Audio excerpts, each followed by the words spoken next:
नमस्कार, मैं शक्तिभूषण सिंह काव्य शक्ति चैनल में आप सभी का स्वागत करता हूं। मैं हिंदी व्याकरण का एक पाठ लेके आज आया हूं और पाठ का शीर्षक है रस। तो रस के विषय में आज मैं आपको बताऊंगा।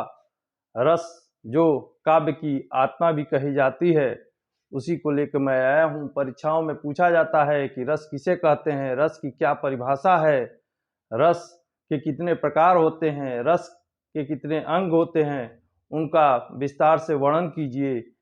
चाहे बहुविकल्पी प्रश्न भी रस से कई उठते हैं, तो उन सब को लेके मैं आया हूं। और सर्वप्रथम मैं ये बताऊंगा कि रस किसे कहते हैं और इसको हम कैसे लिखेंगे, रस की परिभाषा हम क्या लिखेंगे। तो रस का शाब्दिक अर्थ है आनंद। रस का शाब्दिक अर्थ है आनंद। काव्य को पढ़ने या सुनने अथवा उसका अभिनय देखने में पाठक, श्रोता या दर्शक को जो आनंद मिलता है वही काव्य में रस कहलाता है। अर्थात कविता, कहानी, नाटक आदि पढ़ने, सुनने, देखने से पाठक को जो एक प्रकार की विलक्षण आनंद की अनुभूति होती है वही रस है। तो रस की ये परिभाषा हम लिख सकते हैं। और रस की उत्पत्ति को सर्वप्रथम परिभाषित भरत मुनि ने अपने काव्य प्रसिद्ध ग्रंथ नाट्यशास्त्र में किया और उसकी परिभाषा इस प्रकार दी: विभावानुभाव व्यभिचारी संयोगद्रास निष्पत्ति है। अर्थात विभाव, अनुभाव और व्यभिचारी संचारी भाव के संयोग से रस की निष्पत्ति होती है। यह भरत मुनि ने अपने काव्य ग्रंथ नाट्यशास्त्र में परिभाषा दी। अब रस के अंग और प्रकार दोनों दो चीज हैं। रस के अंग 4 हैं और प्रकार 9 हैं। तो इसलिए हम सबसे पहले देखेंगे कि रस के अंग कितने हैं। अंग और प्रकार में अंतर है और संख्याओं में भी अंतर है। कभी कभी बहुविकल्पी प्रश्न पूछे जाते हैं कि रस के कितने अंग हैं, तो वो 4 होंगे। रस के कितने प्रकार हैं, तो वो 9 होंगे। तो सबसे पहले रस के अंग कितने हैं वो हम बताते हैं आपको कि रस के 4 अंग होते हैं। पहला अस्थाई भाव, दूसरा विभाव, तीसरा अनुभाव और चौथा संचारी भाव अथवा व्यभिचारी भाव। अक्सर परीक्षाओं में संचारी भाव और व्यभिचारी भाव की संख्या भी पूछी जाती है, जो 33 होती है। अब उसके बाद हम रस के प्रकार देखेंगे कि रसों की संख्या कितनी होती है। तो रस मूलतः 9 प्रकार के होते हैं। कुछ विद्वानों ने आगे चल के उसको 11 भी बताया, लेकिन मुख्य रूप से रस जो है 9 ही होते हैं। इन्हें 9 रस भी कहा जाता है। तो 2 जो रस हैं उनको मूल रूप से संख्याओं में नहीं गिना जाता है। हमारे पास रसों की संख्या 9 ही मानी गई है। अगर बहुविकल्पी प्रश्न हो और उसमें 9 और 11 दोनों विकल्प दिए गए हैं, तो उसका उत्तर सही 9 ही होगा। तो अतः आप लोग 9 पे ही टिक मारें कि रसों की संख्या 9 होती है। तो उसके बाद रस कौन कौन से होते हैं, उनके अस्थाई भाव क्या हैं, तो हम बताएंगे।